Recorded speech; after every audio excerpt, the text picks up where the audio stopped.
Alright, ladies and gentlemen, the Fate collab dropped just recently in Honkai Style, and as I'm sure all of you know, we all got a free archer who is a good unit if you have his right team, but the question is just how good is he at free-to-play E0S0 levels without Sparkle, since a lot of players, especially newer ones, won't have her, and even though she's on banner right now, it's much more recommended that you pull for Sunday or Tribi for your account, so it's possible that quite a few people don't have her, myself included, so I just wanted to do this video to see just how well he would fare. And spoiler alert, unfortunately I haven't had the best of experiences using Archer without Sparkle. When it comes to today's agenda, we'll be looking at an Apoc Shadow run as well as 2 bits of Memory of Chaos runs. We'll be using 3 different builds / teams, including a 160 Sunday RMC and a 134 Sunday with a 135 Archer, just to see if there is a best in slot team option other than Sparkle, which we can agree upon, or if it's kinda up in the air. Now, I will admit, I'm no expert when it comes to Archer, so hopefully you guys can leave below some constructive comments either on your experiences on Archer, what I could do better, what would yield better results. Hopefully you guys will find this helpful. But real quick before you get into the runs, if you guys want to pull for any version 3.4 units, including the Fate collab, then I have the perfect link for you, and that's today's sponsor, lootbar.gg. You can use Lootbar to top up in your favorite games like Honkai Style or Genshin Impact and save up to 25% on your purchases. Lootbar leverages favorable exchange rates and uses Hoyoverse partner ads so you can get the most affordable prices and enjoy all Hoyoverse top-up bonuses. Transactions on Lootbar are simple, safe and secure, as you only need to enter your UID and your region in order to get fast delivery. For example, if I want to buy the 3,280 generic shards and receive double with the first time top-up bonus, all I have to do is enter my UID as well as my server, and then if I go to top up now, they typically arrive in less than a minute. And creators like Raiden Shotgun, To That Time, and Mordex Tryhard are all also collaborating with Lootbar, so they are trustworthy, and they also have some very good reviews on Trustpilot, and I just use them myself so I can vouch for the authenticity, speed, and security. New users can also get an extra 10% off, so be sure to check out Lootbar with the link in the description. Thank you to Lootbar, and back to the video. Alright then, now to start us off with the runs, I just want to start us off here at where we weakness break the first phase of the Flame Reaver, because you're going to see us weakness break the second phase anyway, so I might as well just not show you the first part, otherwise I'll just drag this out unnecessarily, and I feel like I just ran out of things to say. Anyway, as you can see here, we're running an RMC as well as Silverwolf. In other runs, we'll be running Sunday 160 with Silverwolf, and then another one will be running Sunday 134 with Tribi. So yeah, there are a few different team options we have here. As you can see, when the enemies are weakness broken, Archer's damage isn't actually an issue here, although to be fair, considering how this Apoc Shadow gives buffs to skill damage, I actually kind of would have expected that to kill quicker. And of course, the follow-up attack leaves us on 1%. That's the reason why I ulted on Gallagher in the first place. So that's slightly unfortunate. Anyway, let's just get 2 more hits in here, do a little bit of extra damage. That's about 9% extra here. And yeah, I will say this Apoc Shadow is very much favored for Archer. For example, if you don't have Sparkle, it can be difficult to get off your 5th attack, because there is a buff where the first character after 4 skills you get an extra skill point that can actually help you get off either a 4th or a 5th attack. And then also, like I said, you get that buff also gives you skill damage, I think, although I'm not certain, although I know that the Apoc Shadow in general also gives you a skill damage buff. And actually we're doing quite a bit of weakness here when the Flame Reaver isn't broken. The only problem here is that Finon would deal way more right now, and he doesn't even have his best in slot team out in the game right now. So yeah, although it's decent, I wouldn't say it's incredible. As you can see, we also took about, we had about 1600 AV going into this when we took out the first phase. So, you know, that took us about between 300 and 400 AV. So if we take between 300 and 400 AV, we'll like just about get 3300, which is kind of the minimum score you're aiming for. For a brand new unit, which is getting shield in the endgame mode, you'd probably hope for a bit more, even if you don't have that best in slot team. The problem I find with Archer is that, now of course without, like I said, Sparkle is his best in slot teammate. For other best in slot teams, for example, if you're playing Castress and you're missing a Tribi or a Hyacinth, maybe you're using a Gallagher or an E1 Realme instead, or for example, if you're playing Herta and you're running RMC instead of Tribi, or if you're running Saval in place of a Nexa, or if you're playing a Nexa Hypercarry with Bronya instead of Sunday, all of these teams, if you don't have their best in slot supports, will feel slightly less comfortable. But for the most part, the biggest difference is in the damage. When it comes to Archer's teams, they are way less comfortable if you don't have Sparkle, and then at the same time they also deal a bit less damage, which is not ideal if I'm being entirely honest. Now, if you're wondering about our builds here, in every single one you're seeing, Archer will have a minimum of 100% crit rate. Before buffs, he'll have either 80 or 90, depending if we're playing him with RMC or Sunday. And then his crit damage will be 200 something before he buffs his own crit damage. And then after he buffs his own crit damage, it will be 300 something. So those are the stats we're looking at. Of course, this Archer is on attack boost. All of these, I think, are also on the Quantum set. I did also try out the Scholar set, because my Scholar set does have better substats, and I'll be entirely honest, the results were pretty damn similar. Anyway, we want to try take out a clone here so that we can spawn in one of the ones which gives us an extra turn, because that will make sure that we don't just die to this attack. Okay, the ult there didn't even kill. Well, that is slightly unfortunate. Okay, hopefully we can one-shot this one. Yes, we do. Perfect. And now... okay, is it even worth skilling one of these guys? No, I don't think so. We can just generate an extra skill point here, and then we will have more when the weakness goes down. And yeah, I will say this Flame Reaver phase just really isn't the best for Archer. Of course, we are... I wouldn't say we're in the AoE meta anymore, but we're still in a meta where AoE characters will have more of an advantage than hunt characters. Because a lot of enemies are either spawning in with a lot of mobs alongside them, or they're spawning in... Or they themselves spawn in a bunch of summons. For example, Nikador, for example, Flame Reaver. Pollux doesn't, but then Pollux isn't in this Apoc Shadow or in Memory of Chaos 12. Honestly, I just feel like one of the reasons why Archer doesn't feel the best right now is because, okay, can we brute force this? Actually, with the ultimate, we probably will be able to. So, as you can see, Archer's damage in this Apoc Shadow is actually pretty damn good, which, of course, you do want it to be, because, you know, like I said, he's getting shielded pretty damn hard. But then, because of the quality of life in wave clearing and, like, dealing with summons isn't the best, that's why the score is below 3,300, which isn't ideal. So, that's the Apoc Shadow which is okay. But now let's move on to MOC, and where Archer is exposed a bit more. Alright, well, and here we are with a 134 speed Sunday, as well as a 135 speed Archer alongside a Silverwolf. I did try this with a Tribby, but I found slightly better results running a Sparkle. Sorry, not a Sparkle, a Silverwolf. That's mostly probably because we are running the Genius set, although I did also, like I said, I did try some Scholar sets, although I just found that the Silverwolf plus Genius set just tended to work a bit better. Anyway, we're going to basic attack here on Archer, and then we're going to skill here on Sunday. Luckily, since we have the ult here, we will go up to 7 SP on Archer, although to be honest, this won't really matter much, because we don't have any skills here to use once he pops his ultimate.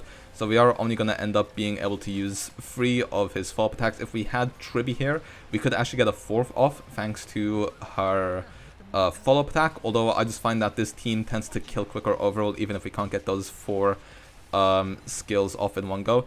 And that kind of brings me on to something I wanted to talk about right away, and that's the skill point issues without Sparkle. Obviously, Sparkle brings your skill point cap up to 9, and with no Sparkle, and then maybe you could get away with an E0S1 Sunday, but with E0S0 Sunday, or using an RMC, or if you're using a Tribby as well, for the most part, the max you will get off is 4 skills.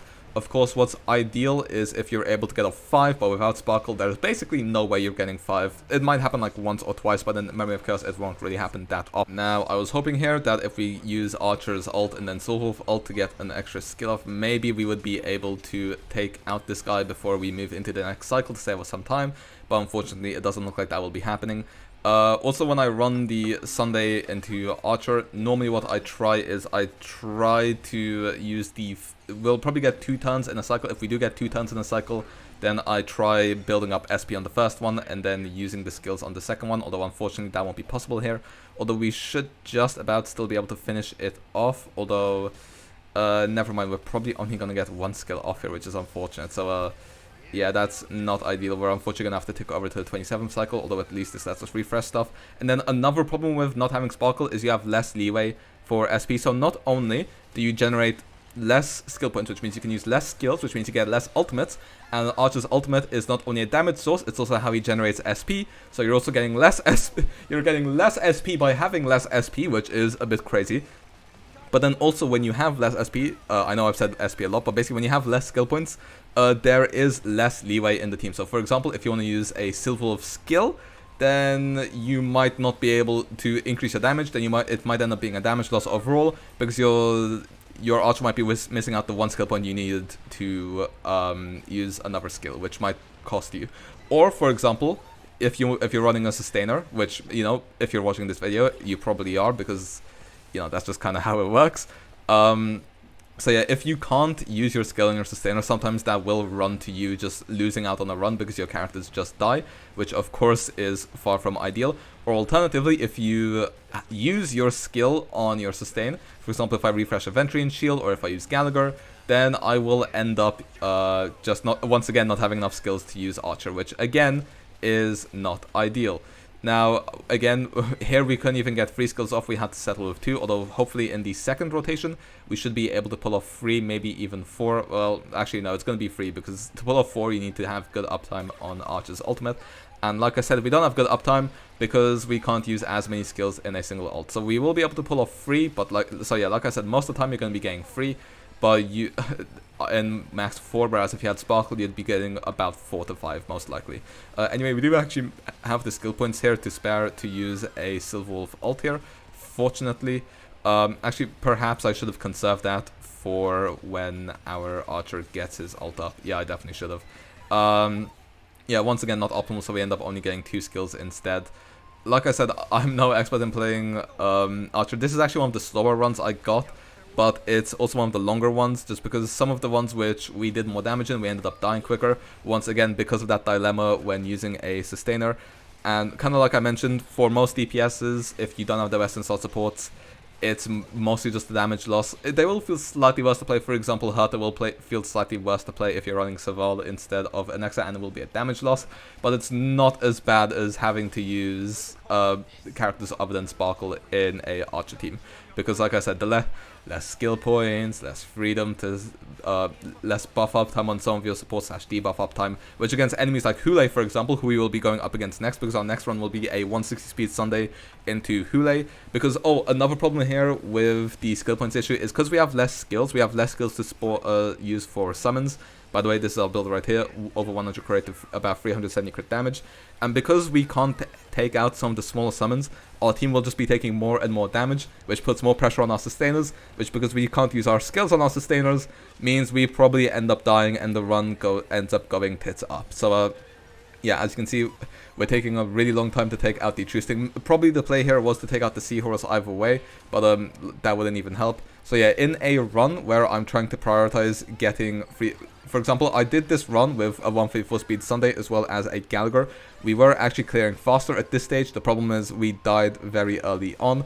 So as you can see, we're getting nowhere near to a 25 cycle. So if you want to run this team, you definitely want to run a Gallagher instead, so that you can reliably get 3 skills off instead of 2, like we are with Aventurian right now. But then if you do that, your sustain is probably going to be a bit worse, because you're going to be taking a lot of hits, because you can't clear out the smaller mobs or the second boss, so you're going to be taking more damage, and then it's all going to go to crap. So yeah, this is clearly a failed run. So with that being said, let's just go ahead and move on swiftly to a Hule run. Alright, and finally, here we are running a 160 speed Sunday into a Silverwolf, as well as an Aventurian again, because once again, the Hule just does a lot of hits, so if we run Gallagher, we just end up dying. Gallagher definitely is better into the first half than Aventurian, although I think Aventurian is competitive enough onto the second side. Anyway, what we're going to do here is we're going to action forward our Archer so that we can get our ult up on Sunday, but we're not going to use his ult just yet. We're going to wait until Sunday goes again, because then we can ult on his turn, which will generate us some more skill points. Then we get the ult on our Silverwolf. We'll be generating a bit more SP for the entire team. We can actually probably go ahead and skill here as well, so that we can get the all-type Res Shred, which will increase our damage a bit more, because we should have enough SP for at least 3 skills when it comes to Archer's turn. Like I said, if we had Trippy, maybe we'd be able to get off a 4th in this cycle. But yeah, because these enemies hit us so much, Aventurian is probably just especially in AoE, Aventurian is the slightly better sustainer here, either way. But yeah, like I said, although some people will be saying, you know, why are you showing us runs where you're not clearing in time? Why are you showing us some runs when you're dying? The problem is, I was trying for about 3 to 4 hours, between 3 and 5 hours, to try get a proper clear on Archer, and that's when I just ran into a lot of these gameplay issues here, which is why I just kind of wanted to bring it all up. So yeah, like I said, I was really excited to play Archer, so I'm slightly disappointed with how things turned out. But hey, what can we do? I mean, it just feels like hunt characters like Bootil, when they released, just absolutely destroyed enemies' health bars quicker. Even at E0S0 without the best in slot teams, you know, you had a few more team options. You could run Sunday instead of HMC. You could run HMC Ron May Bronya, HMC Bronya. You know, I feel like you had quite a few options, and that was before the likes of Fugue even dropped. It was the same for Dr. Ratio when he released. Actually, for quite a few versions, my Dr. Ratio team was Ratio, Tingyun, and Silverwolf, which actually got the job done for a bit longer than I would have expected. Whereas if you're using Archer, yeah, if you don't have his best in slot team, like I say best in slot team, if you don't have Sparkle, then you're in a bit of trouble. Other than Sparkle, you know, it's a bit of a toss up between Cypher and Silverwolf. Silverwolf's damage amp will be higher, although her uptime might be worse against certain enemies like Hule, as you guys will see later, who are really high speed. Or Cypher can also be better if there is a situation where you are facing into an... Basically, if the cycle is about to end and you're missing just a bit of damage, Cypher's personal damage might actually be able to help you save a cycle, which will be big when the cycle resets, moving into the next wave. So, yeah, either Cypher or Silverwolf are best. Tribi also works decently well. But yeah, the problem is, I feel like if you don't have Sparkle, there isn't really a best in slot team for Archer. For hours, I experimented 160 speed Sunday with Attack Boots Archer, 135 speed, 134 speed on Sunday and Archer. I tried RMC, I tried Scholar, I tried Genius as well. I tried so many different builds, so many different teams that honestly, I just got annoyed with how much I had to experiment to try to get some decent results. We're actually hitting decent damage here on the bright side, but even then, will our second skill take this guy out? Okay, just about. But then the problem is, once again, we're a hunt character who uses up a lot of their SP, so we couldn't even take out the little guy. You know, the problem in this, I will say, I feel like maybe in the next MOC against Aventurine, at least I think it's Aventurine in the next MOC, I might be mistaken, that I feel like Archer will match up a bit better. Like I said, Hule isn't ideal because you don't have great uptime on the Quantum debuff on Silverwolf. Into the first wave, he's not the best because there are a lot of summons which spawn in, which, you know, deal a fair bit of damage, and then, yeah, just multiple enemies, which isn't ideal for a hunt character. Although I do feel like back in the day when Bootil and Dr. Ratio came out, you know, they would just absolutely destroy anything before they managed to get substantial damage off on you. So yeah, like I said, slightly disappointed with Archer's performance without Sparkle, but honestly, the reason why I think I'm disappointed isn't because I think Archer is bad. I don't think that Archer actually is a bad unit. It's just I do feel like he has a couple of issues, especially without Sparkle, which just make him not that comfortable, and I feel like that comfort is a huge factor right now. And, you know, you guys can kind of see it in the gameplay where I can't reliably get a ton of skills off. Part of this is due to skill issue. I do actually have some footage of me being able to hit more skills off. The problem is, in those I die quicker, and I honestly rather have more time to speak about some of the things which I think are Archer's main issues. And yeah, like I said, just with all the builds I tried, spending so many hours on this, it's a bit demotivating. So, you know, unfortunately, I wasn't able to... First of all, I wasn't even able to get a good run, and then, well, I didn't get a possible run, and then I didn't even get a good enough clear, which I was happy with to show. I had to clip and delete so many runs. It was honestly quite annoying, but yeah, like I said, without Sparkle, it's just a bit rough, from the lack of SP for your supports to your sustainers to Archer himself to not getting his ult, so he generates less SP. It's just such a mess. I feel like, honestly, when characters rely so much on SP, it's just not great. I feel way better playing someone like Blade right now. But anyway, let's see. We hit 241k there on the ult. So we're going to go from about 90% of Hule's max HP to about, let's see, he's weakness broken now, so he might take a bit more damage. 163k into, yeah, so we did about 40% of his HP, while maybe like 35 to 40%, which is okay, I suppose. But again, it's really not what you want to see. We basically have no chance in clearing this. We're going to die before that anyway.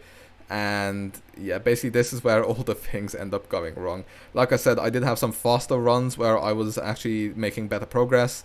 Especially for the first half where I ran Gallagher instead of Aventurine. But like I said, we just died way too quickly because we didn't have the skill points to spare for Gallagher. So yeah, with that being said, I think you guys kind of get the gist of things. So let's go ahead and do a overall character review of our Archer. Alright, so overall, what are my thoughts on an E0S0 Archer without Sparkle? Now, I know I've been pretty negative. That's mostly because of how much time I spent trying to make this work, and it just wouldn't. But in reality, like I said, I don't think Archer is bad without Sparkle. I just think he's really, really uncomfortable to play without her, especially with the lack of skill points. You can certainly get a better clear with Archer than I did, even at E0S0. I mean, his Lightcon is obtainable, so, you know, that's cool, but then it doesn't help you generate more skill points. So even then, he'll still be pretty uncomfortable. He'll just be dealing a bit more damage. If you have some really good builds, then, you know, you'll do a bit better, but again, that won't help with the skill points. What might actually help with the skill points is if you had a built Hanya. She could perhaps be an improvement. I don't have one, so I didn't use it. And maybe it's also a skill issue on my part. Like I said, I feel like these showcases weren't some of the best, which I feel like I could have picked out better ones. But like I said, I needed a bit more time to talk and show off what I think are some of his issues, rather than people just saying, oh, it's a skill issue. Oh, you just keep dying, that's your fault. I feel like there are just some problems with skill points, even if you do your best to skill point manage at E0S0 without like an S1 Sunday or without a Sparkle. Or maybe, and I'm sure part of it is a skill issue on my part, but even then, I don't feel like that would result in me not even being able to get one clear. Like I said, just without Sparkle, he doesn't feel great to play. Perhaps with Sparkle, he's just about tier 0.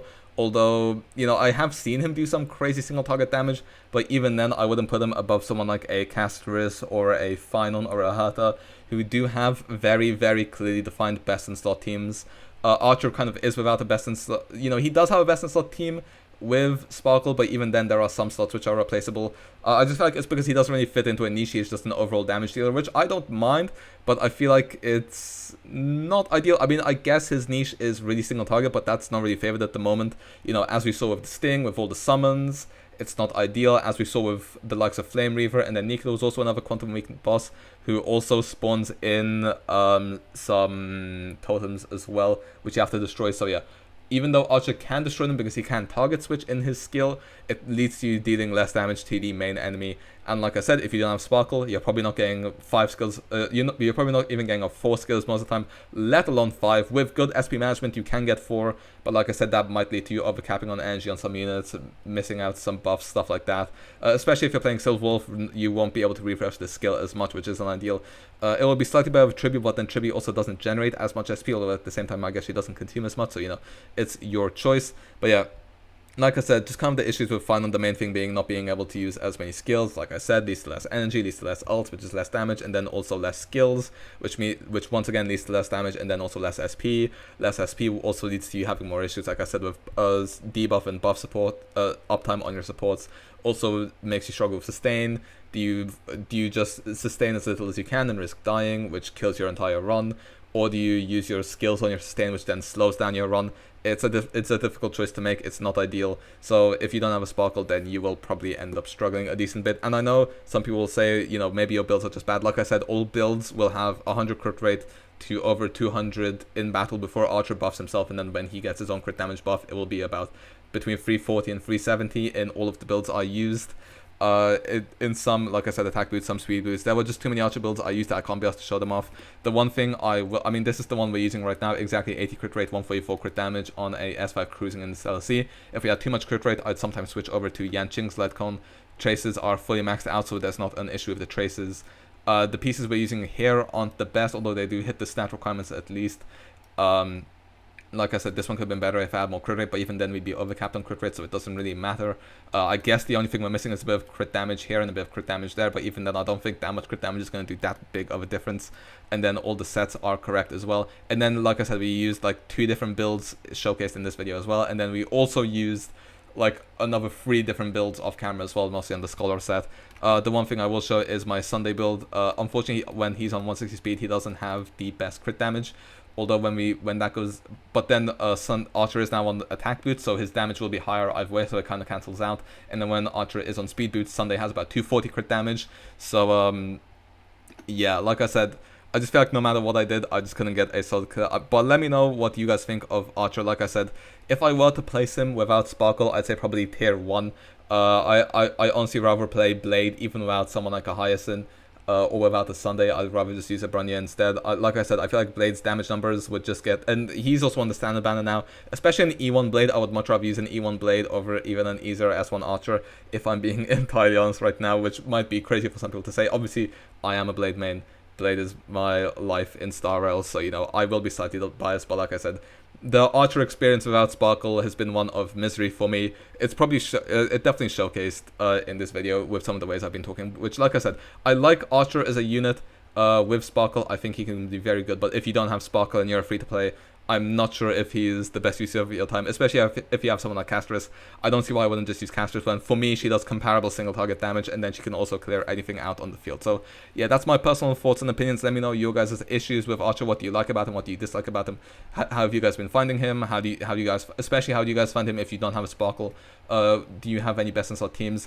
You know, am I just completely clueless and really bad at the game when it comes to Archer? You know, I've been clearing Memory of Chaos Fae 6 stars on this account ever since 2.1, so I think I have some validity as a full free-to-play E0S0 as well, but maybe it's just a support issue, maybe it's just a skill issue. Let me know. If you do want to see any other character builds which I used in this video whatsoever, you can just go ahead and go through any of my Memory of Chaos or Apoc Shadow clears. I've used RMC, Tribby, Silverwolf, and Sunday in basically all of them. With that being said, hope you guys enjoyed, and I will see you guys next time.